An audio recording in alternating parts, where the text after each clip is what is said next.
राजेश शर्मा हमारे बहुत पुराने साथी हैं और ये पत्रकारिता की शुरुआत से ही हमारा इनका लगातार संपर्क बना रहा हुआ, साथ साथ काम किया है। और मैं शुरू से ही ये महसूस करता था कि ये खबर के पीछे बहुत लागू जो होना होता ना, मतलब एक देशज शब्द है यहाँ का, लागू होना, लग जाना, तो ये बहुत गंभीरता से लगते थे, रिजल्ट लाते थे, ब्रेक करते थे खबर। इन्होंने बहुत अच्छी अच्छी खबरें ब्रेक की, हम लोगों के साथ काम किया। तब भी हमें अंदाज था कि ये बेहतर करेंगे और बेहतर कर रहे हैं। मुझे बहुत खुशी है कि इस नए वेंचर को भी, और मैं उम्मीद करता हूं कि इसे बहुत ऊंचाइयों तक ले जाएंगे। मैं इस वेंचर के बारे में ही बोलूँ। नमस्कार। मेरे अनुज राजेश शर्मा और मेरे दूसरे अनुज डॉक्टर रविंद्र राणा के संवेद प्रयासों से हम आपके पास, आपके सामने तक मौजूद हैं। जिस प्रतिबद्धता के साथ राजेश और डॉक्टर रविंद्र राणा आपकी चिंताओं को सार्वजनिक मंचों पर ला रहे हैं, जिस ईमानदारी, जिस प्रतिबद्धता और जिस संपूर्णता के साथ मेरा विश्वास है कि कोई दूसरा संगठन, कोई दूसरे साथी ऐसा नहीं कर रहे हैं। और जब आप इसे देखेंगे, इस चैनल को सब्सक्राइब करेंगे और इन दोनों को बल देंगे, तो मुझे लगता है कि ये आप मुझ पर भी एक तरह से, मैं आपका आभारी रहूँगा, आप मुझ पर भी एक तरह का एहसान करेंगे। और सच ये है कि नए दौर में, आज के दौर में, जिस उच्च स्तरीय पत्रकारिता का प्रतिनिधित्व ये दोनों भाई करते हैं, ये दोनों साथी करते हैं, वो आपको आसपास मिलना कठिन है। तो मेरा आपसे विनम्र आग्रह है, निवेदन है कि आप इस चैनल को देखें, पसंद आए तो सब्सक्राइब ज़रूर करें, बेल आइकन दबाएं और इसे अपने मित्रों के साथ भी साझा करें, ताकि उन्हें भी पता चले कि एक स्तरीय पत्रकारिता का संस्थान उनके बीच भी कार्यरत है। नमस्कार। Thank you sir. आपके सभी दर्शकों को मेरा नमस्कार। आज इतना अच्छा लग रहा है यहाँ पर आके कि मैं एक ऐसे आनंद की अनुभूति कर रहा हूँ जैसे मैं अपने कैरियर में या अपने जीवन में कुछ साल पीछे चला गया हूँ। RR रविंद्र राणा और राजेश शर्मा, ये जोड़ी ऐसी है जो मुझे निजी तौर पे मैं इनका कायल हूँ। जब ये रिपोर्टिंग कर रहे थे, मेरे साथ रहे, तो राजेश शर्मा में अलग खूबियाँ थी और रविंद्र राणा में अलग खूबियाँ थी। लेकिन मुझे यह एहसास नहीं था कि ये इतने साहसी हैं, दुस्साहसी नहीं कहूँगा, लोग तो कहेंगे दुस्साहसी, लेकिन साहसी हैं कि जमी जमाई नौकरी छोड़कर और मैदान में कूद पड़े। मुझसे मिले, मुझे जानकारी मिली, मैंने हौसला बढ़ाया। कुछ जो आदत होती है सीनियर होने की, बड़े होने की, बिना बात के, बिना मांगे ताकीद देने की, सलाह देने की, वो भी दी। लेकिन जो सबसे बड़ा काम इन्होंने किया, देखिए होता क्या है, जीवन कहाँ से शुरू होता है? जीवन जमीन से शुरू होता है और इन्होंने अपनी लड़ाई जमीन से शुरू करी। ना ये स्टूडियो थे, ना ये लाइटें थी, 2 मोबाइल फोन और 2 लड़के, लड़कों का नाम राजेश और रविंद्र। और ये उतर जाते हैं, कभी किठल गांव में जा रहे हैं, कभी माछरा के किसी गांव में जा रहे हैं, कभी मीरापुर के उपचुनाव में एक एक पंचायत को देख रहे हैं, चाहे वो बिरादरियों की पंचायत हो, चाहे वो रैली हो। कितनी धूल, कितना पसीना, कैसे वहाँ गए होंगे, कैसे आना जाना। उस समय कोई आमदनी का साधन नहीं और इतना खर्चा करना, पूरा समय बिताना, तो भगवान भी तो देखता है, वो उसका परिणाम देता है। उसने परिणाम देना शुरू किए तो हौसला बढ़ता गया, हौसला बढ़ता गया तो लोग जुड़ते गए, लोग जुड़ते गए तो कारवा बनता गया, और कारवा बनता गया तो फिर उसने नए मुकाम हासिल किए। इतने कम समय में इतनी फॉलोइंग बना लेना ये कोई कम बात नहीं है। और इलाके में अगर आपको चलते हुए ऑटो रिक्शा वाला या पार्क में काम करता हुआ आदमी रुक कर देखने लगे और कहने लगे आप तो वही हैं जो जिसका चैनल चलता है, तो ये कोई कम उपलब्धि नहीं होती। यानी आप जमीन से उठे और जमीन तक फिर पहुंचे, जमीन के आदमियों से मिले और जमीन के आदमी आपको पसंद कर रहे हैं। तो मैं इस मेहनत, इस परिणाम, इस सफलता के लिए दोनों भाइयों को बहुत शुभकामनाएं देता हूं और भगवान से ये प्रार्थना करता हूं कि इनका हौसला बना के रखे और इनको सफलता दे। हम लोग तो, चाहे हम हो, नीरज कांत राही हों, राजेंद्र सिंह जी हों, सब लोग मेरे ख्याल से एक परिवार हैं। हम उम्र को छोड़ दें, अनुभव को छोड़ दें, तो मुझे लगता है कि कहीं भी कोई भी राह होगी तो सब साथ निकल पड़ेंगे और इन दोनों का साथ देने के लिए तो कभी भी किसी भी समय मुझे कोई संकोच नहीं होगा। जहाँ तक बात रही पत्रकारिता की, तो पत्रकारिता या कोई भी रोजगार हो, व्यवसाय हो, सब दिन प्रतिदिन बदलते हैं। जीवन का नियम है परिवर्तन। परिवर्तन तो अवश्यंभावी है। सवाल यह है कि क्या हम उस परिवर्तन के साथ चल पा रहे हैं, क्या हम दौड़ पा रहे हैं, उसके लिए हमने क्या अपने को तैयार कर लिया है। अगर हमने तैयार नहीं किया है तो जीवन में पीछे रह जाएंगे। और इसके एक नहीं अनेक उदाहरण हैं। अगर हम मेरठ की बात करने लगे तो मैं ऐसे कई परिवार गिनवा दूंगा जो तीसरी पीढ़ी आते आते लगभग समाप्त हो गए या उनके व्यवसाय, उनके उद्योग जर्जर अवस्था में आ गए। वहीं वो परिवार जिन्होंने आधुनिक तकनीकों को, आधुनिक जो तरीके थे उनको अपनाया, वो फ्लोरिश करते गए, यानी कि सफल होते गए, समृद्धि, वैभव, सफलता के रास्ते पर वो आगे बढ़ते चले गए। तो इस बदलाव में राजेश और रविंद्र ने उसकी बारीकियां समझी और उन्होंने ये भी देखा कि जो अन्य, चाहे वो मेन स्ट्रीम मीडिया हो या जो दूसरे यूट्यूबर्स हैं, उनसे कैसे अपने को अलग रखा जाए। और अलग तो आदमी तभी रह सकता है जब वो मेहनत करे। उन्होंने मेहनत करी, भरपूर मेहनत करी, जमीन पर उतरे, गली कूचों में घूमे, तो उनके पास एक अलग तरह का कंटेंट आ गया और यही कंटेंट उनकी पूंजी है। अगर वो इस तरह का कंटेंट क्रिएट करते रहेंगे तो मुझे कोई संदेह नहीं कि इनकी सफलता को कोई रोक सकता है। मैं बड़े बड़े इन्फ्लुएंसर्स के नाम नहीं लेना चाहता और कुछ प्रभावित करते हैं, पर जब उन्हें निरंतर देखते हैं तो वो जो प्रभाव है वो कहीं ना कहीं कम होने लगता है। इससे हम एक दुर्भाग्य भी कह सकते हैं कि भाई या तो आप एक दूसरी तरह का मीडिया है जिसे कोई गोदी मीडिया कह देता है, एक दूसरी तरह का मीडिया है।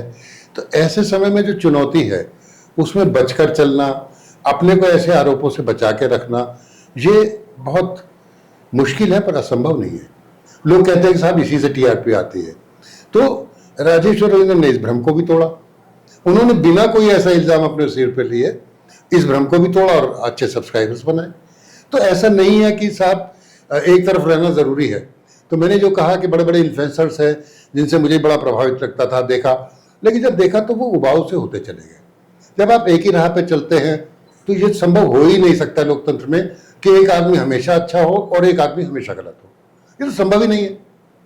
तो इस तरह की धारणाओं को हमें तोड़ना है, हमें आगे बढ़ना है। मैं कोई उपदेश नहीं दे रहा हूँ, लेकिन जो दर्शक ये देखेंगे, जो भी श्रोता इसे सुनेंगे, मैं चाहता हूं कि हम कुछ ऐसा करें कि उनकी जिंदगी से हमारा कनेक्ट बने, उनकी जिंदगी के किसी भी पहलू को हम छू पाएं और कुछ ऐसा कर पाएं कि जब वो हमारी बातें सुने तो उनके चेहरे पे थोड़ी सी मुस्कुराहट आ जाए। अगर हम ऐसा कर पाने में सफल होते हैं तो हम एक सफल पत्रकार मानेंगे। पैसा भी जरूरी है, पैसा कमाना भी जरूरी है, वो एक दीगर बात है, लेकिन सबसे महत्वपूर्ण है कि हम क्या कर रहे हैं और किसके लिए कर रहे हैं। अगर हम उसमें सफल हो पाते हैं तो हम अपने को सफल मानेंगे। पत्रकारिता बदलती रही है, आगे हो सकता है और भी चुनौतियां आए। हमने और राही जी ने तो जब काम शुरू किया था तो वहाँ कंपोजिंग होती थी और एक एक लेटर को लगाते थे, फिर हम उसे प्रूफ रीडिंग की जाती थी। उसके बाद एक ज़माना आया दूसरा जिसमें ब्रोमाइड निकलने लगा, फिर वो ब्रोमाइड से पहले प्रूफ रीडिंग होती थी, फिर ब्रोमाइड जाता था। उसके बाद दूसरा आया जिसमें सी प्लेट बनती थी, अब तो सीधे जो है प्लेट बनती है, मशीन पे जाती है, छप जाती है। और अगर डिजिटल टेक्नोलॉजी की बात करें तो ये तो इतना आगे बढ़ गई है, इतना आगे बढ़ गई है कि जिसको मैं अगर पैमाना मेरे पे कोई है ही नहीं जिससे मैं माप सकूं। आज एक उदाहरण दे सकता हूं। एक घटना हुई दिल्ली में। वहाँ एक हादसा हुआ था आग लगने का। तो हमने सोचा कि पता चला कि वो बिजनौर जनपद के रहने वाले हैं, सुदूर गांव के। तो हम भी थे, रविंद्र भी बैठे थे। हमने सोचा कि भाई वहाँ के रिपोर्टर को भेजते हैं, जाके जरा उनके परिजनों से बात करें क्या क्या हालात थे, क्योंकि दिल्ली से पूरी जानकारी मिल नहीं पा रही थी। तो आश्चर्य इस बात का हुआ कि जब तक हमारा रिपोर्टर गया, हमें ये आशा नहीं थी कि गांव वालों को पूरी खबर मिल चुकी होगी। तो उन्हें तो पूरी जानकारी थी, एक एक बात उन्हें पता थी। तो हमारे रिपोर्टर ने पूछा, आपको पता कैसे चला, आपने टीवी देखा क्या? तो वहां तो टीवी का कोई एंटीना ही नहीं था, कोई डिश भी नहीं थी।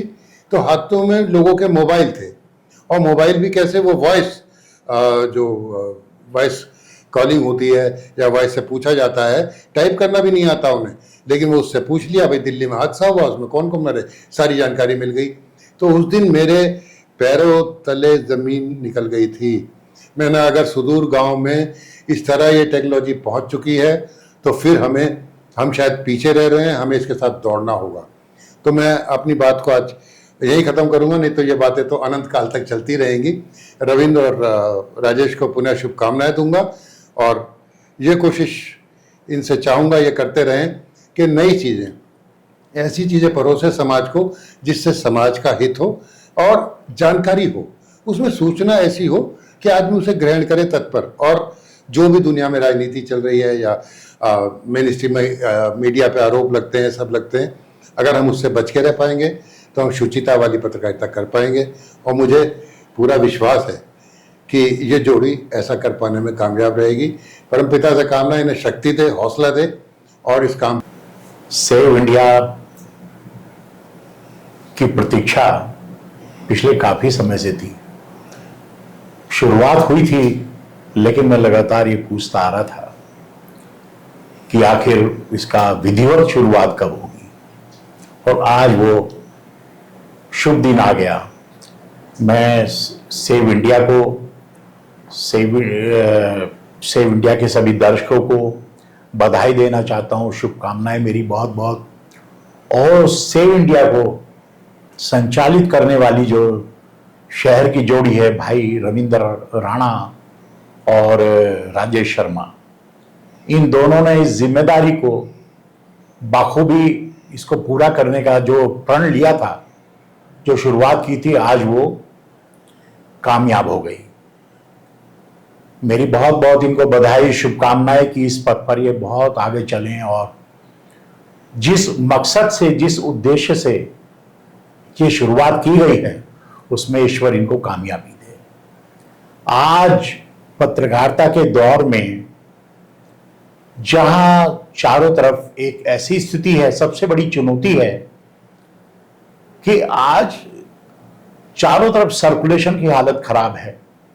समाज क्या एक्सेप्ट कर रहा है, क्या नहीं कर रहा है, उस बीच इतनी बड़ी हिम्मत करना, एक चैनल को खड़ा करना, एक चैनल की शुरुआत करना, ये बहुत बड़ी हमारे सामने एक चुनौती भी होती है और हमारी बहुत बड़ी हिम्मत होती है। लेकिन जब हम हिम्मत करते हैं तो उसमें ईश्वर हमारे साथ होता है और हमें कामयाबी मिलती है।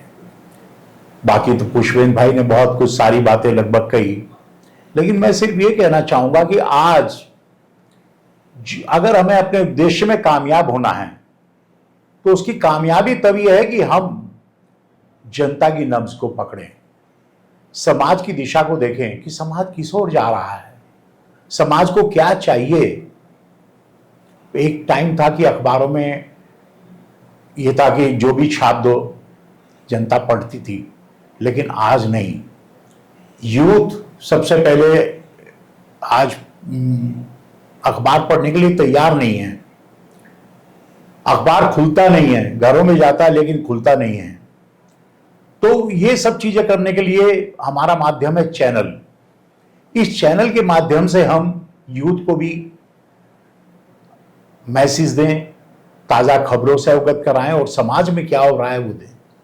आज आप देख रहे हैं कि बिना चैनल के भी आम आदमी भी, जैसे पुष्पेंद्र जी ने कहा कि गांव में भी कितनी जागरूकता आ गई। तो आज कहीं भी घटना होती है, जरा सी वारदात होती है, तो खट वहां जो भी निकल रहे होते हैं सबसे पहले अपने मोबाइल से वीडियो बनाते हैं और अपलोड कर देते हैं। समय से सब लोगों को ये पता लग जाता है कि कहाँ क्या घटना होगी, उसके बाद तमाम उसकी चर्चा हो जाती है। तो इसलिए ये बहुत ज़रूरी है कि हम समाज की दिशा को देखें और समाज क्या चाहता है उसको लें, समाज से जुड़ें और समाज की हर परेशानी को उजागर करें। क्योंकि आज चैनल के माध्यम से दिखा के, चैनल ने पिछले दिनों बहुत सी ऐसी घटनाएं हुई कि मीडिया छापता रहा, कार्रवाई नहीं हुई, अखबारों में छपी, कार्रवाई नहीं हुई, लेकिन चैनल पे कोई घटना, कोई चीज आई तो उस पर एकदम एक्शन हुआ। ताजा बहुत से उदाहरण ऐसे हैं कि चैनल पे घटना आने के बाद में एक्शन हुए।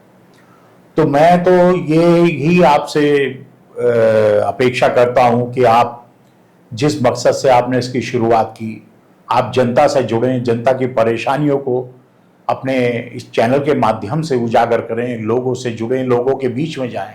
और जब जनता के बीच में जाएंगे तो आपको जनता स्वीकार करेगी, आपको प्यार करेगी।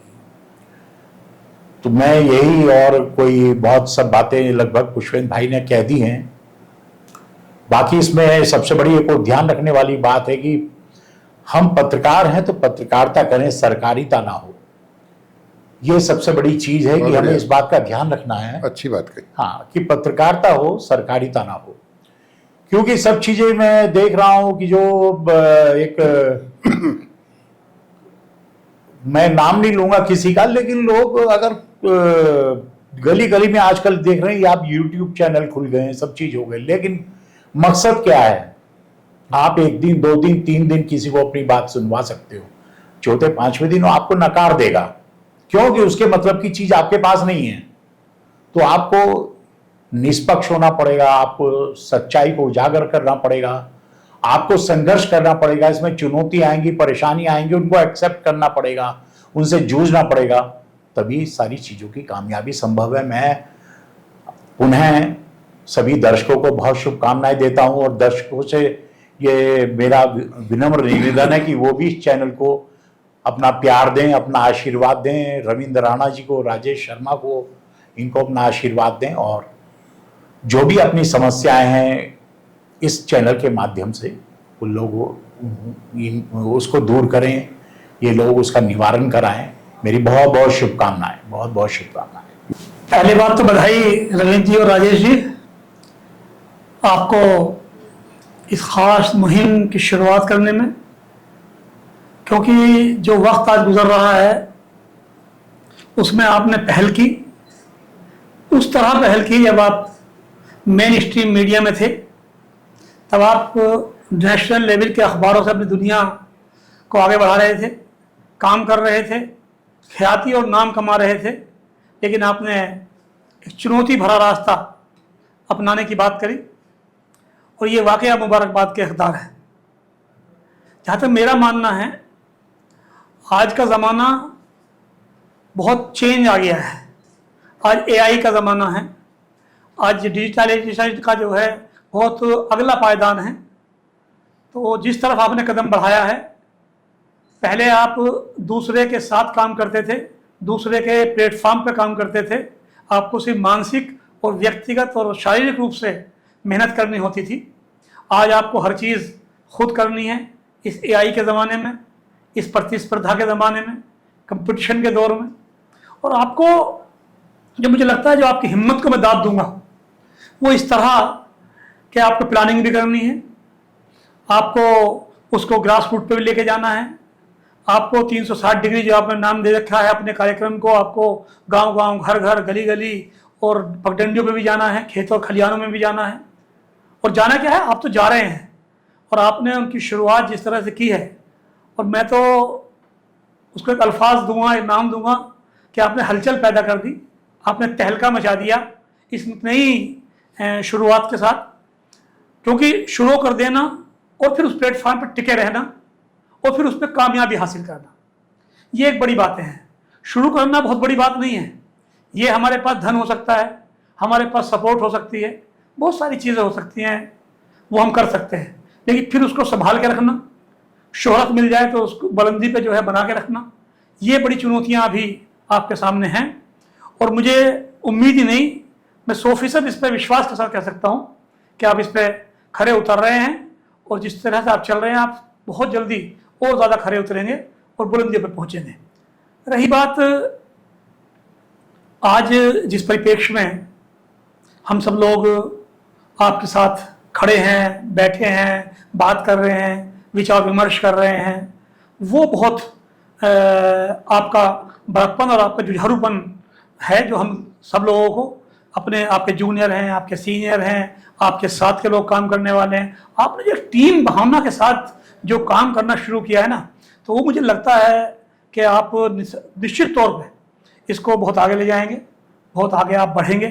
और बढ़ना इसलिए चाहिए, इसमें कोई आपका दो तरह की चीज़ हो सकती हैं लोगों की नज़र में, कि आपका स्वार्थ हो सकता है बुलंदी पाने का, नाम पाने का, आपका स्वार्थ हो सकता है शायद कि व्यूज़ आ जाएंगे, सब्सक्राइब हो जाएगा, पैसा कमाने का। लेकिन नहीं, जिस तरह से मैं देख रहा हूँ आपको पिछले कुछ वक्त से, उस वक्त से जो मैं महसूस कर रहा हूँ, जो आपके अंदर एक आग और जुझारूपन और लगन जो मैं देख रहा हूँ, वो आपने समाज के लिए कुछ करने के गुजरने की है।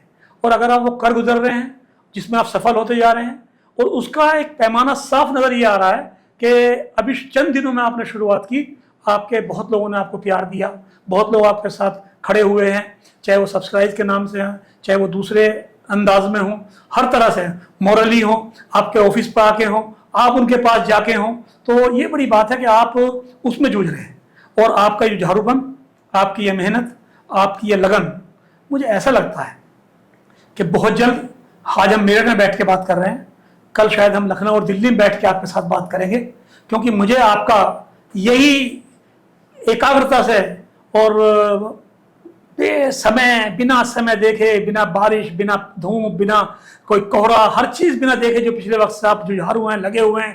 पैंट आपकी मैंने चढ़ी हुई देखी कई बार, जूते मैंने आपके सने हुए देखे हैं, गाड़ी मैंने आपकी जो है एक गाँव में ही के खेत में वो रुकी हुई देखी है, और उसके बाद भी आपके कदम नहीं रुक रहे हैं। तो मेरा अपना ऐसा मानना है कि आज की प्रतिस्पर्धा के उसमें आप बहुत जल्द मेरठ, और मेरठ के बाद जो है आप दूसरे दिगर जो बड़े स्टेशन जिन्हें माना जाता है, चाहे वो लखनऊ हो, दिल्ली हो, देहरादून हो, कहीं, यहाँ मुझे लगता है आप जल्दी जाएंगे, और अपनी इन्हीं सरोकारों के साथ, जो सरोकार की पत्रकारिता है, सरोकार का जो आज कार्य है, उसको आप आगे बढ़ाएंगे।